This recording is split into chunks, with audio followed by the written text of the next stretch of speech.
Good morning, everyone, and welcome to day 37 of Lent. We are on Thursday of the first week of Passiontide. Next week is Holy Week.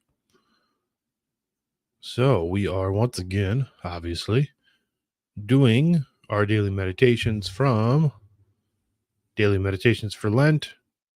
Book is from Sophia Institute Press. The writings themselves are from Bishop Jacques Bossuet. And these do go up on YouTube and Spiritus TV every single day. They also get uploaded to all the different audio podcast apps. I throw up an image on screen. There's nothing to watch, nothing to look at. You simply just listen and meditate. And we are going to get going this morning. So give me just a second here.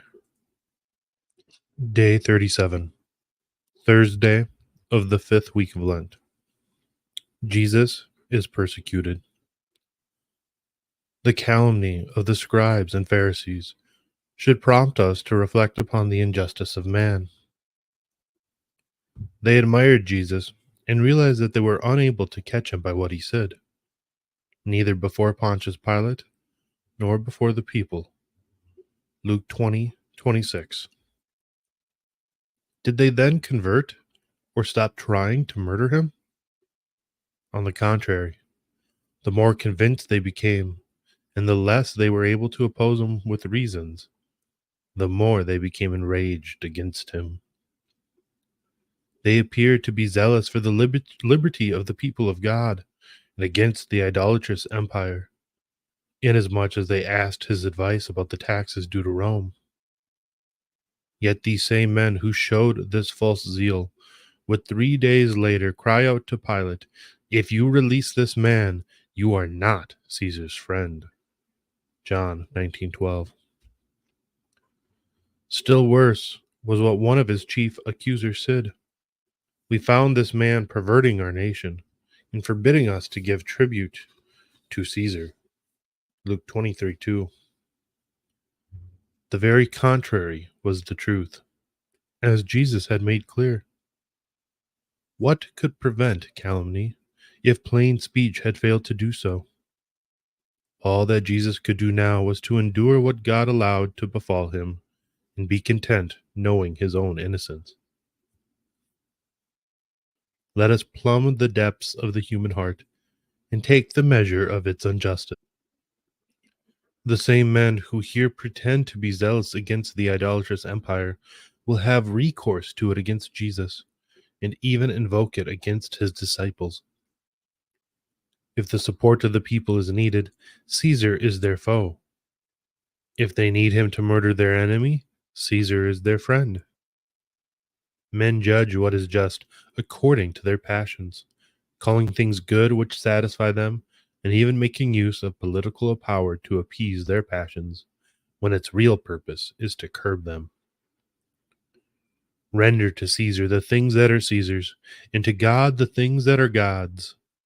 Luke 20:25. Never has a response been more to the point than this one. No lesson was more necessary for the Jewish people then, stirred up as they were with the spirit of revolt that burst out shortly afterward to their ruin.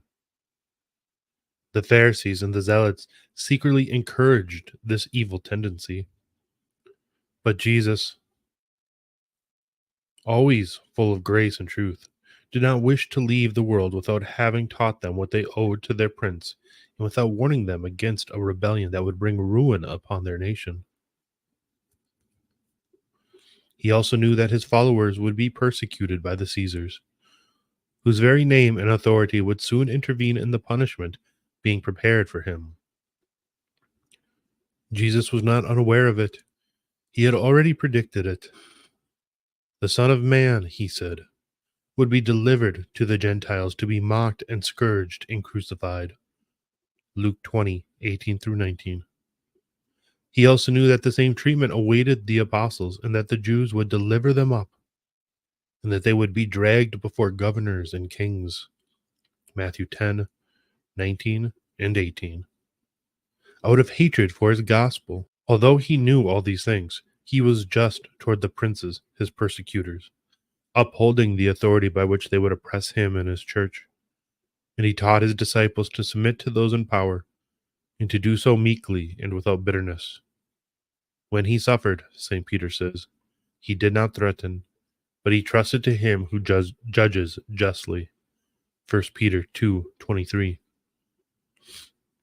Let us never complain, even when we think ourselves to have been unjustly oppressed.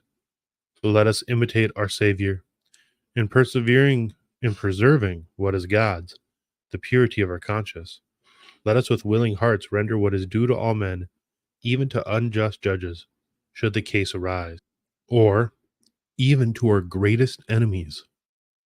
What we ought to do when they have wronged us, with much greater reason ought we to do when they have not, and when it is our passion alone that makes us complain. And there is the meditation for today. And like others we've had, I find this to be a difficult one. um,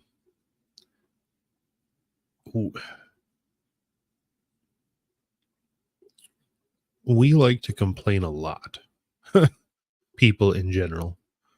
Um,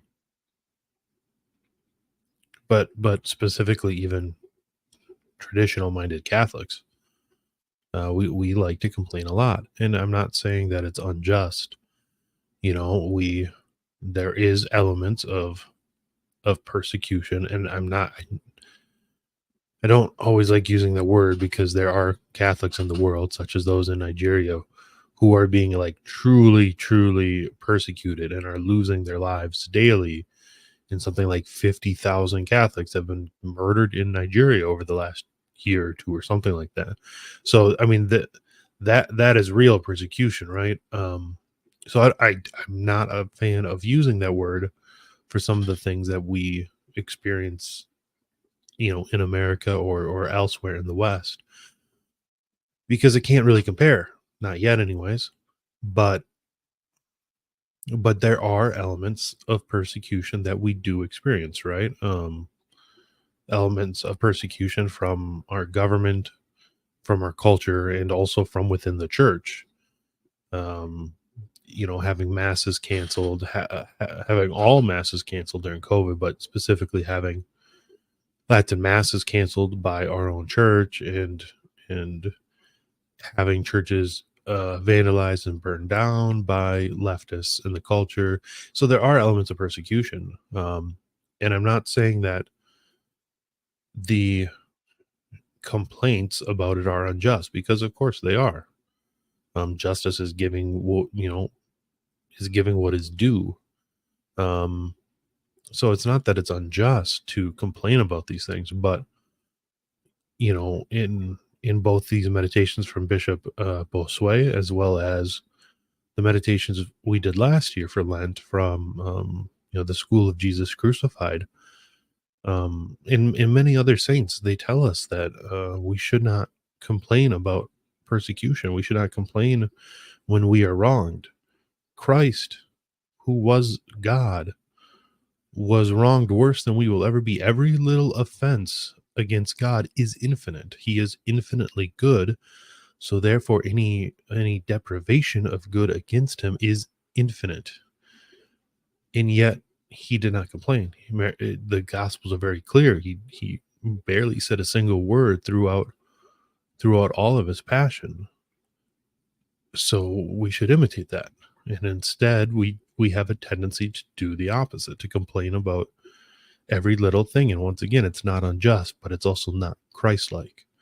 And that's what these meditations are meant to do. They're meant to bring us closer to Christ. They're meant to help form us in the image of Christ. That's why I find it hard, because I, like everyone else, have a tendency to complain. I do so on this channel along with Anthony. And once again, it's not unjust. It's not bad, right? It's not most of the time it's not a sin, as long as it is just and true and honest. But we should try to become Christ-like. So I don't have any advice on how to do that, because I myself need advice on that. But I guess let's all pray for each other that we can all be better at that, and better show an image of Christ to the world when we do have things that we could complain about. So anyways, thank you all for listening. I will stop rambling, and I hope you all have a great day. I will see you all again tomorrow.